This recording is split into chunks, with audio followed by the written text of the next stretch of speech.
మాట్లాడుతున్నాడు తెలుగుదేశం పార్టీ కానీ YCP party కానీ గజేంద్ర గారు ఉనికిపాటు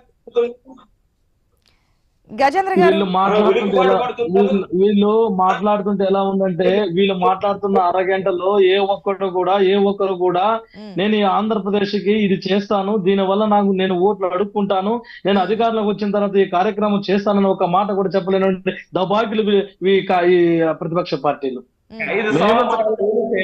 మేము మాట్లాడే సుధాకర్ అన్న విన ఫస్ట్ వీళ్ళు సుధాకర్ అని చెప్పే మాట ఏ విధంగా ఉందంటే వీళ్ళు అబద్ధాలు బూటకాలు పిహెచ్డి పొందినటువంటి దొంగలు పొందినటువంటి నాయకులుగా ఉన్నారు వీళ్ళు. ఈ రాష్ట్రంలో అభివృద్ధి కార్యక్రమం లేదంటున్నారు, ఈ రాష్ట్రంలో సంక్షేమం లేదంటున్నారు, ఈ రాష్ట్రంలో సర్వనాశనం అయిపోయింది అంటున్నారు, ఈ రాష్ట్రంలో ఏ కేసులు పెట్టి అందరిని ఇబ్బంది పెడతా అంటున్నాం. కేసులు ఎవరి మీద పెట్టాం, ఎందుకు పెట్టినాం? తప్పు చేసే వాళ్ళ మీద కేసులు పెడతారు, అరాచకాలు చేసే వాళ్ళ మీద కేసులు పెడతారు, తప్పు చేయకుండా ఉండడం కేసులు పెడతారు తప్ప ఎవరి మీద అన్యాయంగా అక్రమంగా కేసులు పెట్టినట్టు ఒక కేసు నిరూపించండి చూద్దాం. అటువంటి దాఖలాలు ఈ రాష్ట్రంలో లేదు. స్వచ్ఛందంగా ఈ రాష్ట్రంలో వాళ్ళ పనులు వాళ్ళ కార్యక్రమాలు చేసుకునే పరిస్థితి ఆంధ్ర రాష్ట్రంలో. సుధాకర్ విన ఫస్ట్ అరగంట సేపు ఓపిక విన్నా నేను. కాబట్టి ఈ రాష్ట్రంలో ఎటువంటి పాలన అందిస్తుందో రాష్ట్ర ప్రజలు అడిగితే ఒకసారి చెప్తారు. ప్రజల మధ్య గురించి ఒకసారి మాట్లాడితే అర్థమవుతుంది. సుధాకర్ వినా ఫస్ట్ ఈ రాష్ట్రంలో మేము ఆ విధంగా మేము దౌర్జన్యంగా కేసులు పెట్టాలంటే ఈ రోజు నువ్వు వచ్చి స్వచ్ఛందంగా మాట్లాడిన పరిస్థితి మీకు ఉండదు. మేము ఏం చేస్తున్నాం? ప్రజాపాలన ఏదైతే రాజ్యాంగబద్ధంగా ఉందో దాన్ని సక్రమంగా అమలు చేస్తూ ఈ రాష్ట్రాన్ని ముందుకు తీసుకెళ్ళేటువంటి పరిస్థితి ఉంది.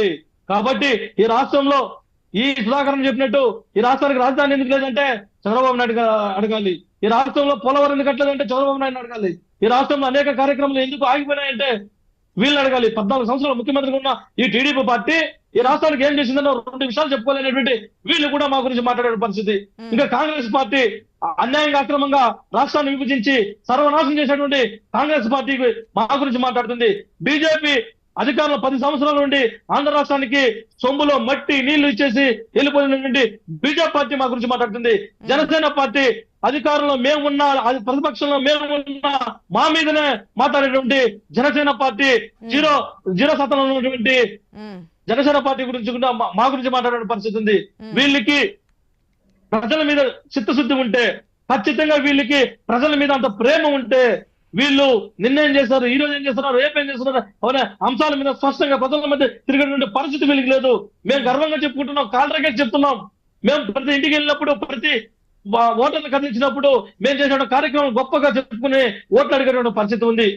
వీళ్ళ యొక్క దొంగ మాటలు బూటకమ్మ మాటలు 24 ఏళ్ళ సేపు ఏదైతే మా నాయకుడు జగన్మోహన్ రెడ్డి గారు ఏదైతే మా పార్టీ వైఎస్ఆర్ కాంగ్రెస్ పార్టీలో వాళ్ళ మీద బుద్ధి చెల్లుతూ ఎంతసేపు అయినా ఇంట్లో సంసారం చేసేటప్పుడు కూడా మేమే గుర్తుకొచ్చేటువంటి పరిస్థితి వీళ్ళకి ఉంది. కుప్పంలో కూడా ఓడిపోయేటువంటి సీటీ వీళ్ళది.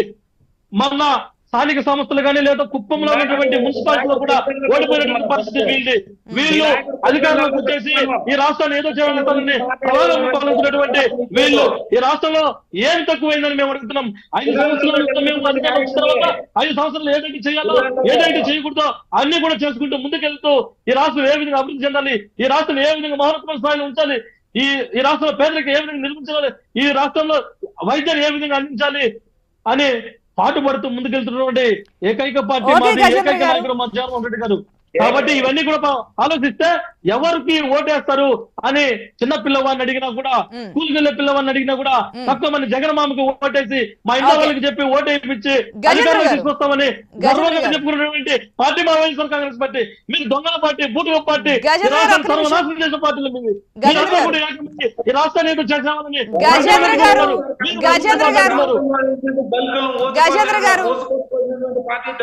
వైఎస్ఆర్ కాంగ్రెస్ పార్టీ దళితుల మీద ఎస్సీ ఎస్టీ అట్రాసిటీ కేసులు పెట్టి వేధించినటువంటి పార్టీ వైఎస్ఆర్ కాంగ్రెస్ పార్టీ. ఎక్కడ పెట్టింది? ఒక 2 కేసులు తీసుకొచ్చి చూపించు. 2 కేసులు చూపించు. ఈ రాష్ట్రంలో దళితులకి న్యాయం చేసిన పార్టీ మా పార్టీ. ఈ రాష్ట్రంలో దళితులకి అన్ని రంగాల్లో తెలుగుదేశం పార్టీ అండి.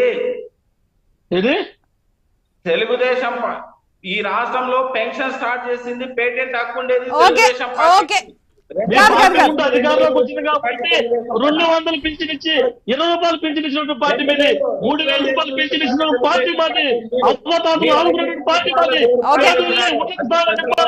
ఆలోచించిన పార్టీ మాది. ఓకే గజేంద్ర గారు, పిల్లలకు గజేంద్ర గారు, ఇంగ్లీష్ మీడియం పెట్టి గజేంద్ర గారు, గజేంద్ర గారు ఉంచాలంటే దాని కూడా కోర్టులో కేసు వేసినటువంటి పార్టీ మీది కదా. గజేంద్ర గారు ఒక్క నిమిషం, ఏందన్నా సుధాకర్ అన్న గజేంద్ర గారు ఒక్క నిమిషం, గురించి మాట్లాడతారు. గజేంద్ర గారు ఒక్క నిమిషం.